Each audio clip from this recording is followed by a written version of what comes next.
Hi guys, welcome back to another episode of TK Basketball Talk. Now once again, we're not totally, completely, 100% sold on that name yet, but if you have any suggestions, feel free to just type it down in the comments or just contact us anywhere on social media. Now this section, I'm just going to find some stuff about basketball to talk with everyone, some interesting stuff, and just sharing it with everyone and see how that goes. So I was reading on this Japan basketball website, basketball.jp, and they had a very interesting thing to report about the Japanese B-League for the upcoming 2020-2021 season. Now, the report was that there are going to be some rule changes in the foreign player regulations. So for that upcoming season, all of the 18 teams will be having one slot for one naturalized player or one Asian import player to play on their team. Now, that is a lot to unfold because there are a lot of opportunities, possibilities, marketing opportunities, as well as on-court performance chances for each team to play around with. And that's something that makes it really interesting, and we're going to keep following up closely on. So in this report, I'm just going to read off what they said. The purpose of the change is to improve the competitiveness, of course, if you're going to be able to bring in the top players from outside of the country to compete as well. That's going to raise the roof of the potential in competition level very high. And of course, it also says in terms of business, just getting a bigger share of the Asian basketball market, the acquisition of sponsors, just PR opportunities, and broadcasting rights as well. That is going to be huge. And that's something that I think us fans should really be looking forward to. Okay, so while it's very interesting and there's a lot of potential here for the B-League, they're not the first league to do it. Now, just looking only in the Asian region, the first league to actually implement it, according to what I've researched, maybe someone else has better information than me, just don't forget to share that, but according to what I've read, the first league to actually try out with this Asian import was the CBA, who first announced their ruling in the 2008-2009 season. Now, in that first season in the CBA, it didn't turn out really well in terms of the Asian import ruling. I don't think no one was actually familiar as to expect what was supposed to happen, which players were they supposed to go after, and how this rule would be utilized. The rule was meant to give more equality to the bottom ranking teams, but without proper scouting, without knowing the strengths of the player, you really couldn't help those teams that much. And you had teams like Shanxi going for a Kazakhstani guy, Ruslan Gilyazudinov. I don't know if I read that correctly, but he wasn't a really highly regarded player. He played in Iran for like a year maybe, but yeah, he kind of flopped there in the CBA with that Asian import rule, and it kind of had people second guessing, like, how well could this rule actually be used. Now, some teams were actually trying to get Iranian players who were on their peak after winning their first FIBA Asia Cup title in 2007. But there were some players that failed to get visas to play in the country. Other players got visas, got into the country, but just weren't good enough or just couldn't adapt to the CBA. And that's why the first year was just pretty much a flop for this rule. But then guess what? The teams adapted. In 2009, 2010, teams started looking out, and they got guys like Jordanian legend Zaid Abbas. The following years, they got bigger name players, former NBA player Hamed Haddadi, the Iranian. He played as an Asian import for a couple of years before eventually, right now, he's playing as a normal, regular world import. Also, guys like Lebanese legend Fadi El Khatib, Palestinian Sani Sakakini. So this rule really opened up the CBA to a lot of high-level players from West Asia to come and play and elevate the level of the league. Now, the second league to really get into this whole cross-country import quota was the ABL, and that was followed only shortly after the CBA. So the ABL, the league itself, was started in 2009, and right off the bat, they implemented the ASEAN import rule. So the ABL, aside from having a group of players that are called local players from the country where the team is based, they were allowed 3 players from countries outside of their own country in the ASEAN region to play for their team, and these were called ASEAN imports. Each team was allowed 3 ASEAN imports at most at the beginning of the league, and that really opened opportunities, especially for Filipino players, and a lot of them really made a name for themselves, whether it was Leo Avenido, who ended up as one of the most storied scorers in the league, Froilan Bagia, and of course Thailand basketball fans know a bit about him, the magician passing wizard. You also have guys like Jarek Kenyatta, Patrick Kaba, who of course it also moved on. You started having guys with dual nationalities like Stanley Pringle, who was Filipino American. You had guys like Chris Pinchero, who's Italian and Filipino. And moving further down the road, you had guys who were like Tyler Lamb, Moses Morgan, Freddie Lish, who are Thai American and could also play in this league using this rule. So after the ABL, it took quite a few years before the concept grasped on further, and it was the PBA who picked it up in the Governor's Cup of the 2015 season. So in that conference of the 2015 season, each team was allowed 1 import, 1 Asian import to help out with their team. But there was a catch. The catch was that the player had a height limit of 6 feet 3 inches. And in turn, that resulted in not all the teams using this Asian import quota if they just felt like it didn't fit. But nonetheless, there was a pretty good turnout. There were players like Michael Madanley, Sam Douglas, Omar Graham, just really good guys helping out in the scene and just adding in more spice in the PBA that season.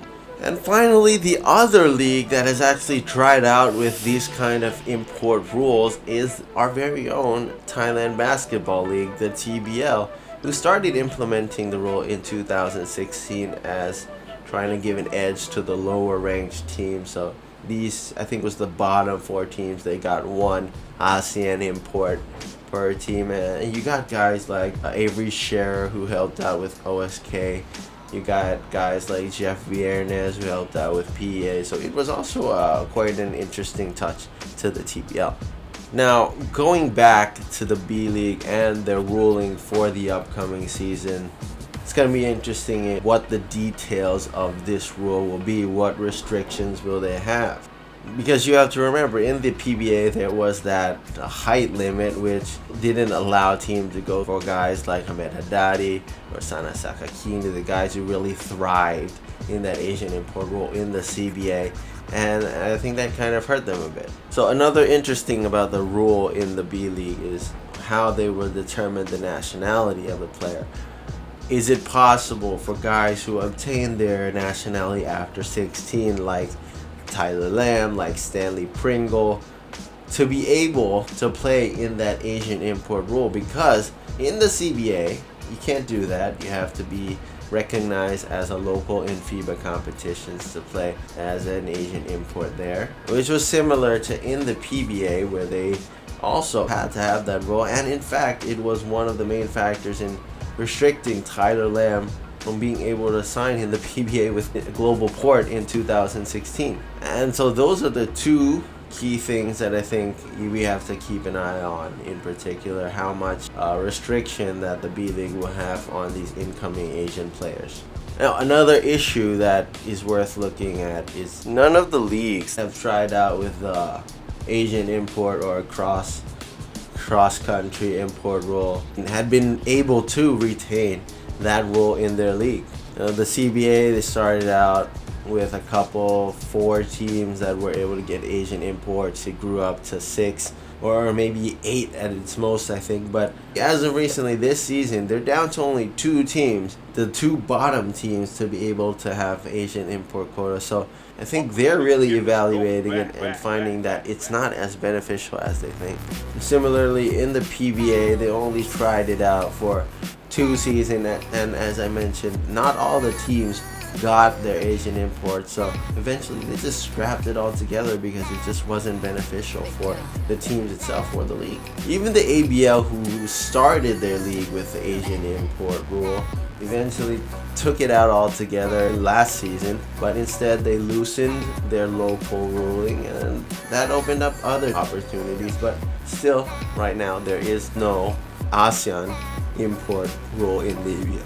Even in the TBL, where they got a really good group of players coming into their league, but last season they already abolished the rule completely. So that's something that the B League will have to really look into, how to properly utilize the Asian import quota, how to not make it just a gimmick for a couple of years and not really be stabilized enough to make an impact in the league in the long run. Now, the interesting thing about this rule is the potential there. If we're not considering the height limits or the nationalities first, we're talking about an opportunity to see guys like Jumar Fajardo, who has done damage in the PBA year after year after year.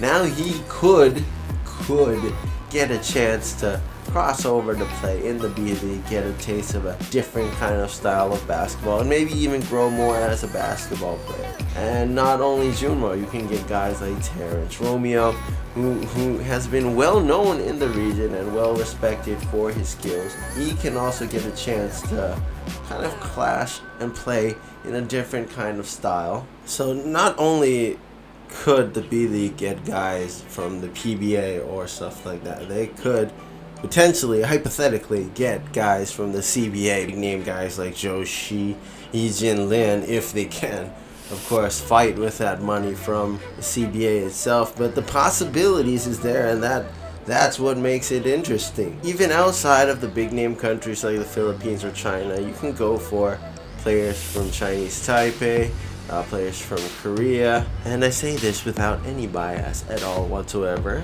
It would also open great opportunities for players from Thailand as well, whether it's Tyler Lam or Freddie Lish, Moses Morgan, and of course Justin Bassey, graduating from Harvard this season, so he would be actually available to play next season in the B League if this rules allows him to. And Japan are familiar with taking in Thai talents to play in their professional leagues. As an example, one of the best examples is Jaeshanatip Songrasin, one of the better Thai football players right now.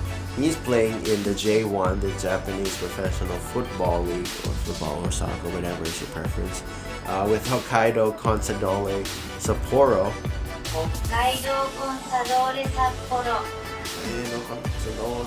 The Hokkaido Consadole Sapporo.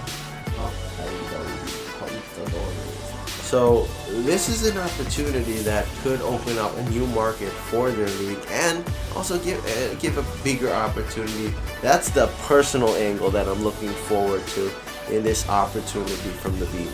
Now, all of this is interesting because it opens up a lot of situations where you could have B League teams fighting for a player against a local team. As mentioned, you could have one B League team, let's say Alvar Tokyo, go into a bidding war against Mono Vampire for the rights to Tyler Lamb. And that is something that could spark a lot of interest in the sport altogether for both leagues and both teams. And the other interesting thing that could come out of this is the opportunity not only to see these Asian stars go up against Japanese basketball players, but the fact that you get to see Asian stars going up against each other as well. That is one of those dream situations where you really never thought you'd get a chance to see before, and this opportunity could bring that to life. So there you have it. That is I think that's a very interesting thing that we will see developing down the road.